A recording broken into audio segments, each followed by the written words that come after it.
Hi guys, I think a lot of people today are asking me about hash Me Too, the Me Too movement, and different people have different opinions about it. So, what do you guys think? So, a lot of people today are telling me that these girls know about those. No, these girls know about the things that are happening in the industry, so they should have been careful, and it's their fault, and they know that there are predators out there, and so they should just be careful. Uh, but some people say, I really feel bad for those girls because they have to go through a lot of these struggles just to fulfill their dream of getting into the industry, and some people say it's just drama. So what do you think about the Me Too movement?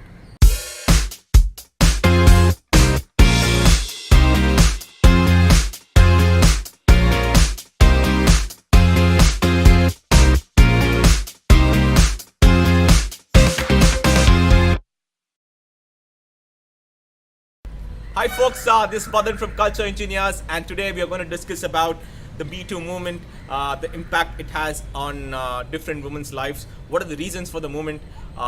What should you should infer from this movement? What can we learn as parents and as fathers who have sons and as mothers who have daughters? What can we learn from this Me Too movement? What can we do, to avoid the struggles that these people have faced in the industry? What can we do so that our men, our children, our sons don't behave like all of that? What are the reasons why all of these people are doing these things? So what is the psychological impact of this Me Too movement? And this is what we're going to discuss in this video, guys. So, like everybody said, different people have different opinions of the Me Too movement, and I have my own explanation to this. So when a lot of people come and tell me, that the girls knew about what's happening in the industry, they know that the industry is a bad place, then why should they go there and do all those things? So guys, I'll just give you a simple example, right? Like imagine like you are parents and you want to buy a house. You want your children to join an engineering college. You want your children to go to good schools. So what do? Do you pay the donation, or do you say no, I will not pay the donation, I don't care, I will not do the wrong thing, I will send my children to a government school? Do you do that? Suppose you want to build a house and you know that our country is corrupt and there are different collectors, officers going to different officers being involved in this scam, and you need to bribe all of them just to make your dream house. Do you think that it's okay to bribe them, or do you think like, no, I will not bribe them, I might as well as live in my rented house, I will not build my own house because it is because I have to go through all those struggles? So yeah, it's very similar, guys. The mindset of the girls who are in the industry who faced all these problems are very similar to you. Exactly like how you want your children to join a good engineering college to let them have a good life. So these girls also want to fulfill their dreams of becoming actresses, singers, models, whatever it be. But the men have used them, or it's just like exactly like how corrupt officers are using us, to make money, or they're taking different favors from people, so that that's how the system is working right now. So if you think that if you're going to pay a bribe and making sure that you have a dream house, you're paying a donation to the engineering college to get your son a good admission, I think then you should support these girls, because they are in a very similar situation right now, and it is the problem with the system and not with the girls themselves.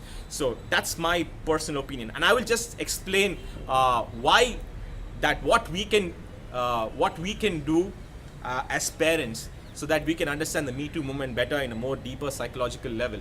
So first thing I will start with, why are these men feeling entitled in the first place? Why are these big movie directors, producers, etc., all these people in power feel that these girls should sleep with them? Why do they feel that? So from where does that sense of entitlement come from, right? So yeah, so there are many reasons for people feeling entitled, and in this video I will definitely be mainly talking about the feeling of entitlement and what it can do to society and what it can do to people in different interactions in their daily life. So yeah, so what happens, so what creates this feeling of entitlement in men? So yeah, so we are in a very patriarchal system where in our society in India, in your homes, you have this feeling that your boy child is more superior than the girl child. You give them special gifts, you tell them to, you send them to good schools, and maybe your daughters, you send them to a smaller school, because you say that I'll give my son good education and I'll marry my son to a good family. So I can't meet all those expectations. So but subconsciously we have this feeling in our head that the boy child is more superior. So when a boy child, in the house, when he feels that he's being superior and he gets the special treatment, and when he goes around in his relatives, among different people in his family, and he sees that he's getting more privilege than his sister or some other girl in the family, so he automatically gets this feeling of entitlement. So when you have this feeling of entitlement, then you feel like, yeah, it's okay, I deserve it. So there's nothing wrong in me asking anything, right? So basically, if you look at parenting and childhood, the entitlement feeling begins from childhood. So that's when the entitlement happens. So the two major reasons for entitlement are, the first reason is that the child feels a lack in his house from very beginning. Like, he isn't getting toys, he feels that he's inferior to his peers in school. He feels that his friends have more things like money and more toys to play, they live in a bigger house, so he feels this lack that he doesn't have all these things. Or maybe those parents keep shaming him, saying that he's not good enough, he is worthless, and he doesn't deserve all those good things in life. So this is like a big wound inside the children. The second major reason for entitlement is that children are over pampered. They're given everything they want. So like a child, he's continuously asking, Dad, I want that toy. Mama, I want that doll. And I want to go to that class. I want to do this. I want to do that. And continuously parents keep fulfilling all those desires of the children. And the child eventually develops this belief that, yeah, he should get anything he wants, and there's nothing wrong in him asking for anything and being verbal about his desires. And it's nothing wrong with being verbal about his desires, but feeling that his desires should be fulfilled at any cost. That's the belief he slowly starts to create, and you parents are definitely responsible for that. So one reason for the entitlement is the lack. So what happens when the child feels that lack? So he tries to compensate that lack when he grows older, right? So for example, like I'll give you an example that entitlement actually happens in both boys and girls, and both cases it is not really good for the society. So suppose a child wasn't respected when he was a child. So this child feels that he deserves this respect. So what he does when he grows up? So what he does is he works hard, he studies, he gets into a very good, powerful position, a top position in his company, and now he demands that respect from all his workers and all the people who work under him, all his subordinates, and he demands this. He feels like he's entitled to this. So, but how does he reach to that belief? Is that as he's growing and working hard in his career to become a boss or reach a position, the belief that he deserves that the respect is being enforced. The people slowly start showing him respect, and as more people start showing him respect, at one point he starts believing that's like the eternal truth, that respect is what he should get anytime. So what happens when he doesn't get respect? He tries to show his power, he becomes angry, and he's like demands respect from people.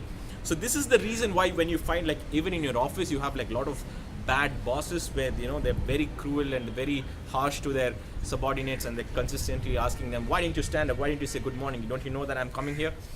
So all these kind of attitudes that happen are because of that lack which children feel when they're in the childhood, and sometimes and also the other case where the children are just bombarded with whatever they want, and so both of them create the similar behavior. But what happens in the first case is that the child evolves over a period of time to reach to this place, but the other kid just directly reaches to this place, but eventually both of them reach to the same place.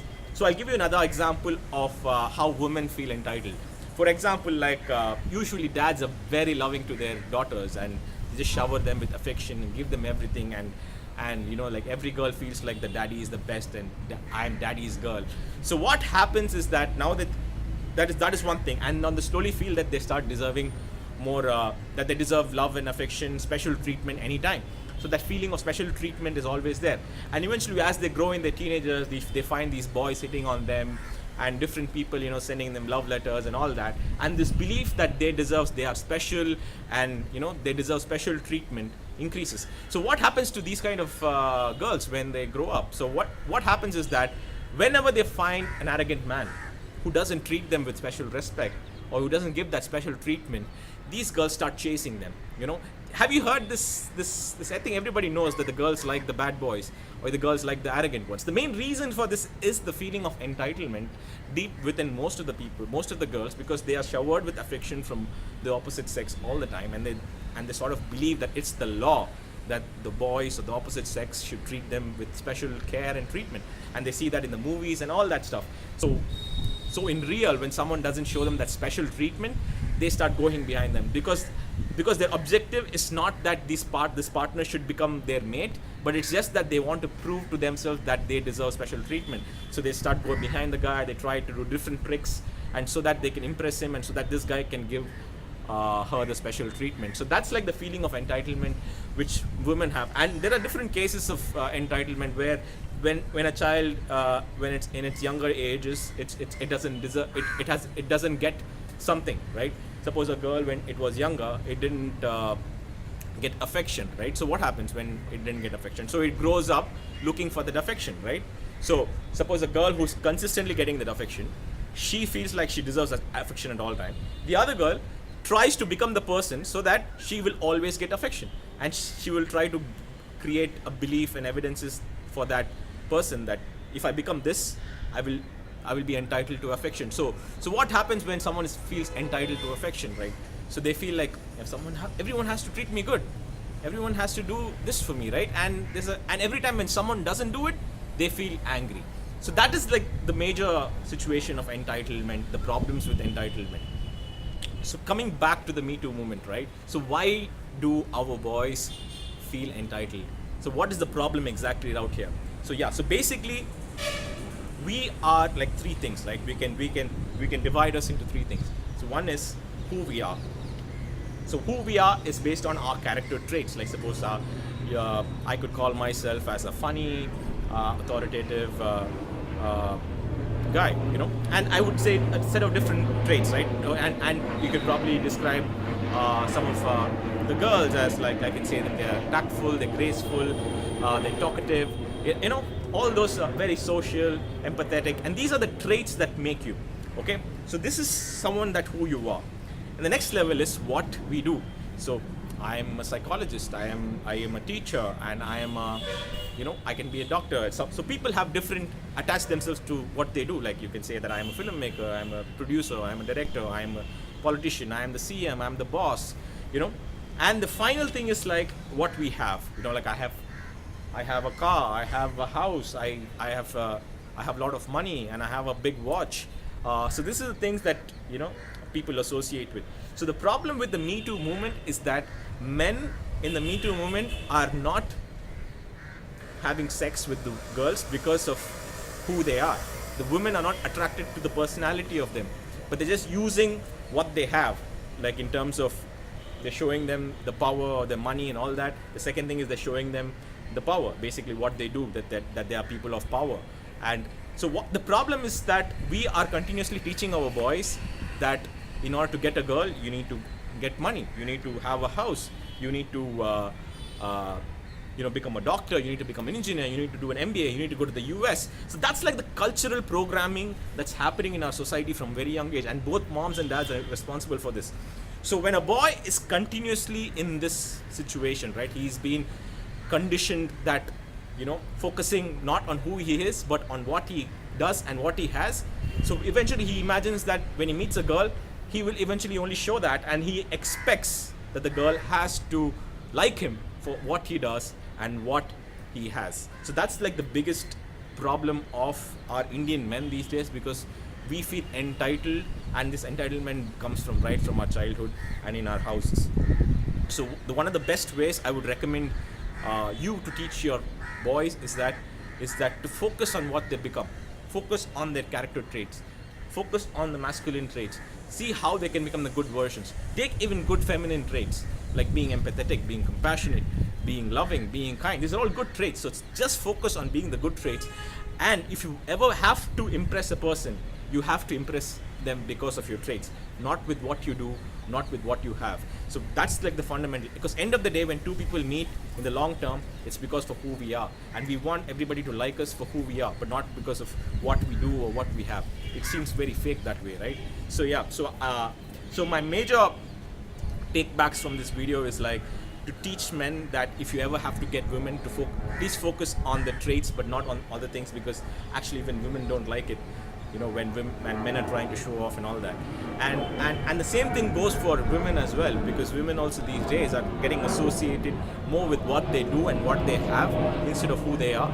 So I think focusing on who we are is very important. So that's one thing. Now the final part of this video is that what we can do to save our girls from future situations of Me Too, because our girls are going to be in society, they're going to work, and they can face similar situations at their office, whether it need not be always the media industry, it can even be an IT company, it can be any company, it can be a hospital where the doctors are misusing their power. So what can we do to make our girls feel safe? The first thing is that dads and moms, both of us, especially dads, I think it's very much important for you to ensure that you're not going to judge your girls from a very young age, and they need to feel that no matter what, my dad and mom are going to be there in terms of trouble. So, and the first step is that to make them feel that, give them the opportunity of being self-assertive from a very young age. Let them open up with their feelings. Let them feel safe with the thoughts in their head. They should be able to express it, because the biggest problem is that most girls who go through this traumatic incidents, such as Me Too, they don't open up, because the main reasons they don't open up is because first thing is they don't know what to do, because it's like they're in a state of shock, right? The second reason is that they feel shame, they feel ashamed, because they think that, oh my God, I'm damaged, my parents will not like me anymore, my friends will not like me. But leave the friends and everybody else, but I think as parents, you cannot make your child feel shameful, but you need to be there for them. Okay, the third thing is that they feel like a lot of fear at that time, right? Because they do not know what to do and all those things, and they fear the consequences. They think that now here afterwards, if I don't take part in the sexual encounter or any of the harassment, I cannot grow up in my company. I cannot do that. So for how do we sort this? So as parents, again, we need to talk about this at home. We need to ensure our children that if any case this happens, that they don't have to worry about the consequences. You need to prepare yourselves ahead of what to do in these situations, like whom to call, whom to talk, what to say when someone does this, making your ground clear and standing up for yourself from the very beginning. So that's where like we come in again, like when we talk about self-esteem and social emotional learning, where we want to develop good self-esteem, self-responsibility and self-assertiveness in girls, so that every time they come up with certain bad situations, they can definitely stand up for themselves, not be afraid, immediately seek help, and how to reach out to their parents and do what's necessary. Okay, so what happens when a girl goes through this sexual encounters, right? What happens? First thing is that they feel shock, and the future effects are like they're going to feel anxiety, they're going to have PTSD, which is post-traumatic stress disorder, which is like they start reliving that bad memory and they feel extreme stress, and eventually they get into suicidal behaviors. So I think it's very important to understand the drastic effects of sexual harassment, which I think parents definitely need to understand it. And because in our society we constantly keep judging women and for different things, I think especially fathers here, please be there for your daughters during any of those hard times, because you're the ones who are going to support them. You support them no matter what, no judging, not even a single word. You're going to stand up for them and help them go through any of the problems when it comes to sexual harassment. And you should be the first person they call in terms of anything. So thank you guys. Hope you enjoyed the video, and hope you enjoyed my opinions and my suggestions on the Me Too and what we can do as parents to ensure better boys and better girls. Thank you.